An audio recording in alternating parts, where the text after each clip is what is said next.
Hello and welcome to Mostly Minnesota Music Podcast Edition. I'm Ann Tracy. I'm here with my co-host, Heather Baker. Yes, and we are here with Nick Muska of One Less Guest, and we're going to talk about the Sacred Heart Fundraiser. Thanks for having me. Thank you for being here. We have a lot to unpack actually in that sense, but we'll start with the Forbidden Fruit fundraiser. I'm just going to say instead of me talking about it, you were there. Tell us about it was on January 30th. Yeah, it's Saturday, January 30th was the big day, we had this live stream with all these bands, and there's just so many elements that they all just came together on that day. So yeah. Awesome. Well, let's even back up. And Sacred Heart Cathedral, Sacred Heart Music Center in Duluth is it's a beautiful place. I have never been to a show, but I have been there. That's a beautiful place. So tell us a little bit about it and what made you think, let's do a fundraiser? Oh yeah. Well, I didn't grow up here. I came up here and went to college, and it was one of those places that really helped me meet people up here, other musicians. They do these Duluth Does series where all these musicians come together and we all cover a song by whatever the artist of the day is. Awesome. So they did Joni Mitchell a little while back, and I got to meet some people doing that. And then there was a James Taylor one, and Lauren is in the group, my band with me, but we did that. And I grew up playing in church. I don't consider myself an overly spiritual person, but I did grow up playing in church, so I feel comfortable there. And there's just something about the space that just felt really great. And when the pandemic happened, it was I knew that they were struggling. They had some break-ins, and the high cost of heating and the building and everything like that. I knew they were struggling. They had some break-ins during the pandemic? Yeah, they had on two different occasions. Yeah. No. Yep.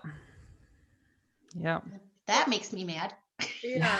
I know. I mean, let's make a bad year worse. That makes me mad. Yeah, exactly. Yeah. Cow. I mean, and I was and I know it's more of a music center now, but there is a little special place in hell for people who break into a church, isn't there? I mean, let's just say it. I too am not very spiritual, but I can call something like that, man. That is. No. I mean, it definitely broke my heart to hear about that. And they had, this is a very selfless place. Everybody that works there is a volunteer, and it's one of those places that's kind of for lack of words, it's kind of a pain to keep it running. They got that big Felga Maker organ in there, which that thing, by the way, is super unique. That's the only organ of that kind in Minnesota, and there's not that many left in the world. Wow. Yeah. So it's just, yeah, and it was hard. Yeah. Just, I thought it'd be the good thing to do to help them out any way I could. Well, you were you were kind of the ringleader of the fundraiser? One of the ringleaders? Well, in that it was kind of a circus, everybody kind of did have their own it was kind of crazy. So I guess I did my part. I mean, it was, there were a lot of people involved who did, there's a lot of parts of this thing that I didn't even see. I guess the idea kind of started, really, I got to give credit to Ben Hughes at Ursa Minor Brewing in Duluth. This whole thing started when he approached us about brewing a beer. Okay, tell us about that. Well, yeah, I mean, that was just a really cool he's always been another person that's just been great to us and to the Duluth music scene. Ursa Minor Brewing, they're a relatively new brewery. Of course, we're really fortunate to have a great craft brewing scene up here in Duluth, and that's been really good for the music community as well, and just bringing a lot of different people together. So yeah, back in June, actually, Ursa Minor had a fire. Somebody, I think now they kind of did figure out that it was set on fire, one of their outbuildings. So again, not something that you really, I know. That makes me mad. Yeah. Well, and so we kind of, on the day of the fire, we were supposed to play there. The morning of the fire, I woke up with this text and it was like, oh, well, it was supposed to be our first show, live show after the pandemic too. So I know. And so, yeah, one of their outbuildings caught on fire, and I woke up from a text from one of my friends saying like, hey, did you hear about this thing at Ursa? And I was like, no. And they're like, yeah, I don't think you guys are going to be playing there. And I was like, oh, yeah, no, definitely not. So we called up Wild State Cider down the road and put together a benefit show for them. And everybody showed up, and we were able to raise, I think it was like $6,000 or something to between us and Wild State and all the local news organizations who are also just really great up here. They're always really on top of what's going on and stuff. So that kind of brought us closer together at the beginning of the pandemic, and we just kept staying in touch, playing shows there throughout the summer and stuff, and just texting and talking about cool ideas. And at one of our shows, Ben came up to me and said, in August, he said, hey, it'd be kind of fun if we were to brew a beer together. And I was like, oh yeah. And we started talking about it some more. And then the idea of like, okay, well, who's going to be making money off of it was kind of like, we were both kind of like, well, I mean, I don't really, he's a really selfless guy. He's just like, I don't really care. I just want to brew a band beer. I think it'd be fun. And I was just like, I don't really care either. I just think it'd be fun to see my band name on a can of beer. And so finally we decided like, okay, well, if we're just going to be doing this for fun, why not just like have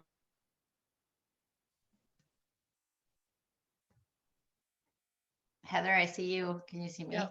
Yep. have the money go to somebody that's struggling. Talking too much. I'm sorry. I feel like I'm kind of rambling here. No, you know what? We lost you for a minute, which is why we just probably looked like we were staring. So you were just telling. No, you were. That's what I was like. Oh man. Okay. Oh no. Yeah. Am I back now? Play with people. Statue maker. Yeah. So you were just telling us, you just told us that you decided you wanted to have the name of the band on the beer, and that the money should go somewhere. And that's when we kind of lost you. So go. Okay, great. Yeah, no. So yeah, we had that conversation, let's do this beer. Let's have it be for like a charity or some kind of a music center or a stage or something like that. And we talked back and forth for a few weeks, kicked around some different ideas. And finally, when the second break-in happened, that was when we were like, okay, this is what we both just instantly agreed, and the band agreed, and everybody at Ursa. So we had a meeting after that. And that's kind of when things really got started in earnest. We started to kind of like set a plan. And I think that was probably back in October, actually. Okay. So yeah, yeah, well, that's great. I'm kind of laughing. So I'm like, this is reading like a little church on the prairie kind of a. And then there was a fire, and then we got together, and then there was a break-in. What a sense of community. It's awesome. That's the best thing about living up here in Duluth and Superior, that I just really love it. Everybody's just very aware of what's going on. And so yeah, no, it was crazy to see just like so many people that wanted to rally around this. I didn't even really, like some people were asking me like, oh yeah, how did you get all these people together and do all this? And it's just like, I didn't really do anything. I just kind of like just threw ideas out. I did my little piece, but then it was just like, as people heard about it, they all just jumped in and wanted to do something. So it really just kind of propelled itself forward just through momentum, I guess. That's fantastic. Well, let's try to make sure that people get credit, because your band played. Yes. Yeah. Yep. And so we played, but also I have the can of beer here that we brewed if you want to see it. Let's see it. Yeah. Yeah. So here it is. I think it might be backwards, but no, we're seeing. How did you guys come up with what flavor too? Like, how did you do that? Or what, is there a reason for the strawberry or whatever? Well, Ben asked us like what we wanted, and we all like sours. So we're just like, let's do sour. And then okay, we were thinking about like church themes and stuff, and like forbidden fruit, which I guess is kind of like an apple, but for some reason a strawberry came to mind. And then the heart, like this kind of just happened almost I think our violinist Lauren, she designed this like the day after we had the Nice. meeting. So Nice. she actually designed this logo, and then Holly Madison from Ursa Minor, she did the stained glass labeling. And she actually did 4 different can designs, which is really unique. You don't really see that a lot when you go to No. a store and there's a 4 or 6 pack of beer. They're usually all the same. Well, she actually took the time to do a different design for each can. So like, again, just Wow. somebody going above and beyond, Yeah, and then I think our drummer said, let's throw some rosemary in there. And then we were just like, okay, that's cool. Strawberry, rosemary, sour. And then Ursa Minor was like, let's do hibiscus. And then that's how we settled on the flavor for like what it was. They're very like, we had a lot of meetings and we just talked about what we wanted. And that was like, they're always just very receptive to whatever we thought might be cool. That's fun. Yes. That's No, like food TV fun, like. Oh, totally. Yeah. Yeah. Yeah. So that was the beer. And then the event was just, we played one less guest. And then Jacob Mann, my friend Jacob Mann, he has a band called New Salty Dog. And they're great, actually. They're a Duluth band up here. They just put out their first record in November. And that's really worth listening to. They're a great band. They're young guys too.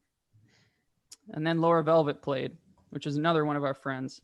I wanted to do bigger bands because the bigger bands are really the ones I think that have been struggling the most through this. I mean, we've all been struggling for sure, but from what I've seen, at least the solo and duo musicians have been able to kind of do a little bit of something here or there, but like the big 7 and 8 and 9 piece bands it's been hard for them. So the other 2 bands we chose were larger bands, and it was fun too. It was fun to see everybody working, and you haven't heard a lot of horns recently, big horn sections or anything. So no, I won't say I watched all 4 hours of it, but I did. But I watched enough of each, and it was fun. I mean, that's a thinking man to say we need to have the big bands, because you're very right.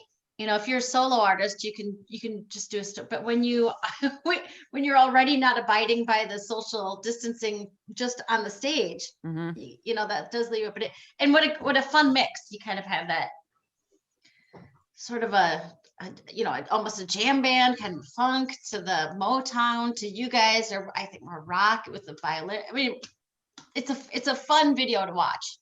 Thanks, Ann. Yeah. That was a lot of fun. And I was on the video team too. So that first one you saw from Wusos, that was me and Jason doing that. Nice. So it was a little DIY. I had far less experience than the other 2 teams. So, and that was the other thing. So I had the other 2 AV teams were like the best guys in Duluth at the live streaming, and they just volunteered their time. And then not only that, they were like, we should all meet. And then it's like, I was like, oh, hey guys, let's just do 3 separate streams. I'll just, it'll be easier on you. And they're like, no, we're going to figure out how to do just one long continuous stream from 3 different locations. And we had all these test runs. And like, again, it was just like, I was just kind of going along with these guys that had more experience. So I definitely learned a lot doing that too. That was fun. But yeah, no, that was a rush. Like just trying to get everything all synced up like that. It was like, we were just texting back and forth like, okay, my stream's off now. I'm kicking my stream on. And that was fun. And then I had to jet over from Wusos to Sacred Heart to play the show. So nice. Yeah. Oh, just to hear about an event is like, I miss being late for something. Yeah. I was thinking that when I was driving over there and I was rushing, I was like, when's the last time I've had to rush to get to a gig? I thought about that when I was on the highway. That's true. That's great. That's great. Yeah. So, I know folks can see the event, and I'll include the link where we have this, because it is there on YouTube, and it's awesome. So people thinking of how people can participate in this kind of after the fact, because it is a fun, and it is 4 hours. You could have a whole party during it. You could kick back, read a book, and rate it, or you could have people over in your social distancing group, and people can buy the beer, they can buy the forbidden fruit, but I believe you have to pick it up in Duluth, which that would be okay for some of us. Yeah, well, actually, we were able to get, that was another thing. It was initially we were just going to do it in the tap room, and then Ben said, let's do it in Duluth. And then it turned into, well, let's do it in Duluth, let's do it up on the Iron Range, and let's get it down in the cities. So actually, it's in like, I think it was like 20 or something different liquor stores throughout Oh, Minnesota. awesome. So people So, should just ask for forbidden fruit from Ursa Minor. Yeah, and you and Heather and Ann, you two are kind of based out of the cities, right? Yep. Yeah, Yep. let me just check my Ben sent me a text about those two the breweries, or not the breweries, the liquor stores where you could pick them up. Just Down see there. if the Wine Thief is on there. That's across the street from my house. Is it? Yep. I was gonna say, while you're looking, I like to hear all the new things that you got to dive in and do, even though you haven't been able to play shows and do all the normal band work. You've kind of, with the streaming, with the fundraising, do you see yourself maybe trying to partake in more events like this down the road? Oh yeah, no, I definitely I love doing this kind of stuff. Like I live for like putting together very big things. I like doing that. Yeah. So and especially if it can Love it, help yeah. people. I like that too. So Well, and that's where we have to say congratulations, because I think you had a fundraising goal of $20,000. Yep, that And was the goal. I just looked today, and you are well above $20,000, Yeah, people were really generous. Yeah. which is fantastic. I mean, a church like that, I imagine, as you said, even with the break-ins, even without the break-ins, when you lose your main source of revenue, that can't be a cheap place to maintain on the best of days. So I'm sure more money is always welcome. Oh yeah, no, But I mean, yeah. nice job. Thank you, Ann. Yeah, I was really proud of everybody up here, and we had 17 business sponsors too, which I mean, that was huge in a pandemic. Getting that many businesses to contribute was really I think it was able to push us over the edge. But yeah, and it was a really cool moment when it cracked 20,000, we were actually performing. My group was. So I think we had about 20 minutes left in our set, and the owner of Sacred Heart was in the room. It was just our group, the 2 or 3 people on the AV team, and the owner of Sacred Heart. And I saw him like do this, like when when it went over. And then after the show, he's like, "Hey, you guys!" He's like, "We just went over 20,000." And I was like, and then the photographer caught a picture of me, and I was just like that was like literally what I was doing. I just like couldn't believe it. Because when we picked the number 20,000, we were actually thinking we would get more like we were like, being pessimist, realist, kind of like, oh, okay, well, maybe we'll get 10. Let's just set it like really high, and then that way if people want to give more than 10, they can. And then as the day kind of went on, it became pretty apparent that it was actually Wow. probably maybe going to happen, and that was really cool. It's like, it's been a pretty hard year and stuff, so it was really nice to have one of those moments where you're actually like kind of excited about something, and just seeing people be generous and everything was really, really nice. It really is a nod to the generosity of people to give, the generosity of people to get involved. As you said, 17 businesses in the last year. Mm-hmm. I mean, that's amazing. That's, it speaks well to your work, but also to the role of Sacred Heart in the community. Oh, definitely. Yeah. I mean, that was huge too. I mean, like you could just tell that when I was going around to businesses and asking them, when I mentioned Sacred Heart, it was pretty cool to see how many other people they had impacted, and yeah, everybody remembered a show they had been to there, or some, that they had played there, or it's so, yeah. And I think that's important, because when this is over, we're all going to want common spaces to come back together and share. Like the social aspect of music is so important. I think it might even be as important as the music itself. The fact that it can bring people together and share in that human experience, it's really important. So, hey, I was able to find those 2 liquor stores. All right, let's hear them. Top 10 in Andover and Elevated Wine and Spirits in White Bear Lake. I know that's like a little north of the cities, but there should still be some there. They sent out a pretty good amount, and like you said, every all the profits from the beer itself goes right to Sacred Heart. So Okay. it's a good cause, and we have the link up too. Oh, sorry, Heather, what were you saying? Oh no, I was gonna be funny and say, and we can go to the places and stock up and then have people get them, and we'll Yeah, We'll deliver. yeah. But we're not going to do it this week. We're going to deliver it a week from now when we're up to 25 degrees. Mhm. Oh man, yeah. Tell me about it. Yeah, I can only. I was talking to my daughter in Winnipeg today. Let me tell you, there's no crocodile tears for the cold in St. Paul when you're in Winnipeg. Oh wow, yeah. What is it up there? Well, now she only gives it to me in Celsius. It's 30 below. Oh, yeah. I don't. Wow, I know. that's crazy. Doesn't mean that much to me. That's but a little colder than here, probably like Duluth. You know, that's about what I know. So you've got the beer, we've got the event. People can donate. You've got T-shirts. Yeah, we have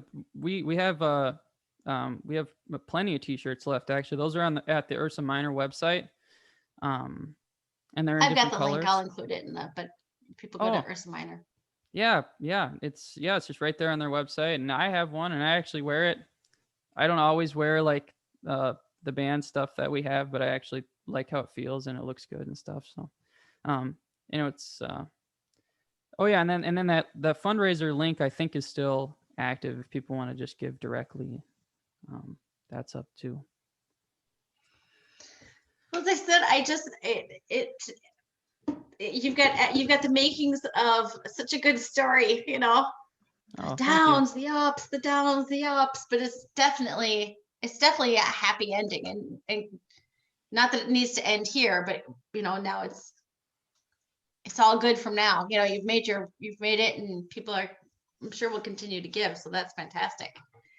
And it's a little exposure for your band, one less guest for Laura Velvet and for the Salty Dog. So that's good too. Yeah, it was good to just be playing with other musicians again and just, rubbing shoulders, even if it was just virtually, being on the same bill. That was something that I really liked doing when we were able to play live, was putting together bills and stuff. What else was I going to say? Oh shoot, I forgot. I'll remember it. Well, tell us please about, because your band is doing some regular live streaming. Yes. Yep. We're doing one a month. Sometimes it's ones that we do ourselves with our own equipment, and then other times it's a place that's nice enough to have us in and host it. So this month we're in my hometown at the Potter's Shed. It's a DIY live stream. That's going to be on February 20th, 7:00. And then next month we're at the Mitchell Auditorium at College of St. Scholastica. And that's March 20th, 7:00. Nice. Yeah. And then we got some in April and May, we're going to play some live shows. So that's going to be fun. So we should be able to get back to doing that. But yeah, in the next 2 months, it's live stream only. Now, do you know where you're going to be playing in April and May? Can you reveal? Yeah, sure. Well, actually, one of the gigs that we're just a step away from confirming it, so I probably can't say that one. But it's a belated New Year's party at a place that we play at a lot, so I think people will be excited about that. But then in May, we're playing St. Croix Falls at the Chateau St. Croix. Fancy. Ooh la la. Très bien. And then on May 21st, we're doing a show at Earth Rider Festival Grounds, which is actually going to be a farewell show of sorts for us because the band is moving out to California in June. So wait, hold on. Oh, what? Let's hear more about this. Yes. Fantastic. Yeah, well, we've been talking about doing a move for a little while, and our drummer's from Anaheim, and his mom passed about a year ago. He was pretty close to her and his family and everything, and so yeah, it was just kind of that for him and a few other things. He's graduating with a master's degree in percussion from UMD in May, and he came to us about 6 weeks ago at rehearsal, and he said, "Hey guys, I think I need to move home. I think I need to go back to Anaheim." He's like, "I just need a fresh start. I want to do music out there, and I want to be closer to my family." And so we were all expecting the next thing he was going to say was, "Well, I'm going to quit. I got to quit the band." And we all would have been like, "Oh, I understand that." But instead, he's like, "I think I just have a feeling like maybe we should all go out there together." He's like, "Would you guys want to go out there with me?" And I was just like, well, all of us looked at each other, and I could tell in everybody's eyes that like that's what they wanted to do, but we like to take our time and kind of think things over a little bit, so that's what we did. So we've just been thinking it over for about a few weeks, 5-6 weeks now, and so yeah, we finally just kind of came. Actually, today, just this afternoon, we made a post about it on our Facebook page. So this is kind of serendipitous that I'm talking to you guys right now. Yeah. So yeah, that's going to be May 21st. That's going to be a big farewell show. And we've been playing a lot up here in the last 3 years. We love gigging. So we played a lot before the pandemic. I think our last in 2019, I think we did 110 shows or something. Ooh. Yeah. Wow. So I just have always just loved performing and stuff since I was young. So no, I think I am still young. I mean, since I was like a little kid. You're I'm going to say you're definitely young in my book, but Yeah. but a grown up young. So besides the 21st, you guys will make your way back to play some gigs. Oh yeah. Okay. Yeah, no, I got the big conversion van now, and I got it all built, all shelves in there and everything. And we did a couple of test tours down to the cities and stuff. So Well, I was going to say, yeah, you could pick up all the strawberry beer. We'll drive your van around there. Yeah, I like your thinking. I was going to say, yeah, you could sell it on your way driving out to California. Yeah, I'm sure Ben would love that. Absolutely. But no, yeah, we're gonna miss Minnesota, but we plan to be back, and this area has just been great. So I'm gonna miss this kind of stuff, because out there it's like we'll be relatively new. I mean, Cody has some people he knows, and we've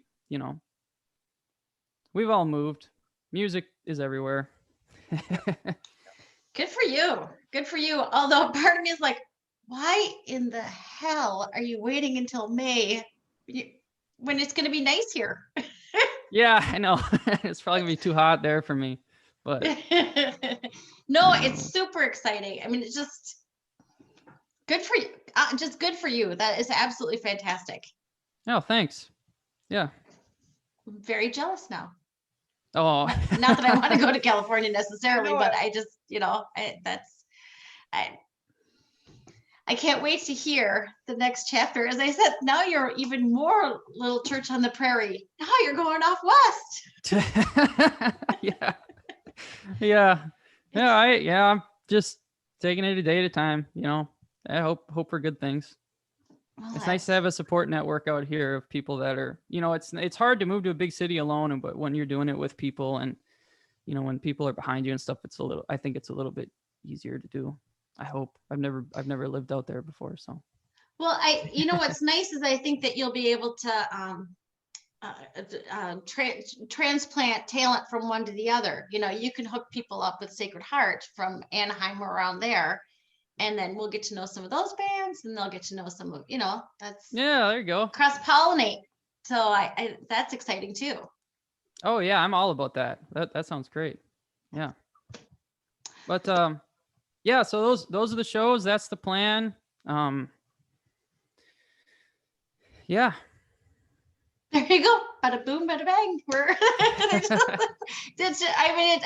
It's fun in the world of, we're just in the hangover of 2020. It is so much fun to hear about things that are going so well. Between the fundraiser and for the band and for you, it's just uplifting to hear that story. It's a story that's fun to share. Yeah, I'm very grateful. I really am. Every day I'm very grateful because I feel like you've earned your good luck. Oh, I think they always said that's preparation meets timing, and I think that I look forward to hearing what happens when you're in California. And now, time to make a special effort to see you guys play, either streaming or when you're playing the live shows.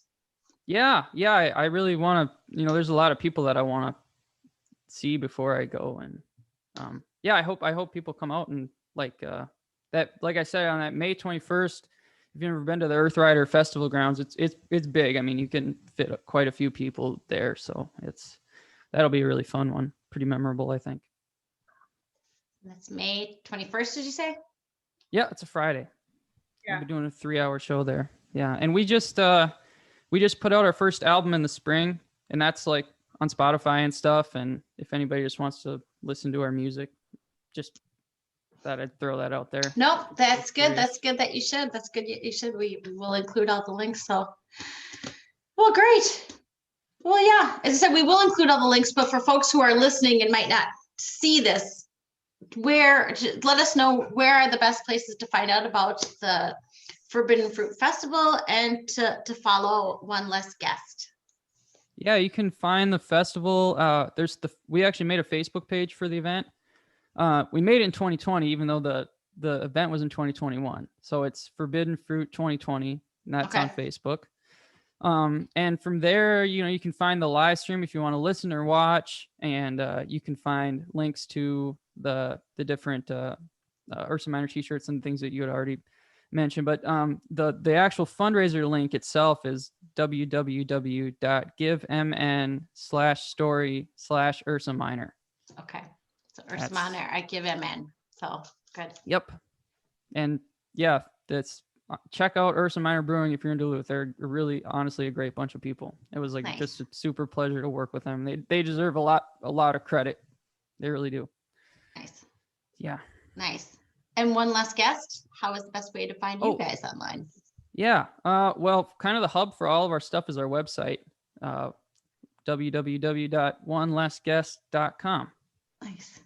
Yeah. Nice. And so, yeah, this has been a real pleasure. This is a lot of fun. Yeah, thank you. I'm always whining about COVID Fridays. Not that they're not awesome and all, but I used to go out. So yeah, this brings a little joy into my Friday. So thank you so much. Oh no, yeah, you're absolutely welcome. This is as closest to social as I actually put on. I actually put on cologne before I started this interview, just out of preparation. I was like, what am I doing right now? I guess it is the only time I wear lipstick. I'll tell you that right now. Even I would think about it when I go to the grocery store, but what's the point? I'm wearing a mask. Right. So yeah. Oh, you got to keep yourself sane, somehow, right? Exactly. Yeah. Exactly. Well, we appreciate the effort. You smell nice. Thank you. All right. Thank you so much. Yeah. Thanks, Ann. Nick. Thanks, Heather. Yep. You're welcome. All right.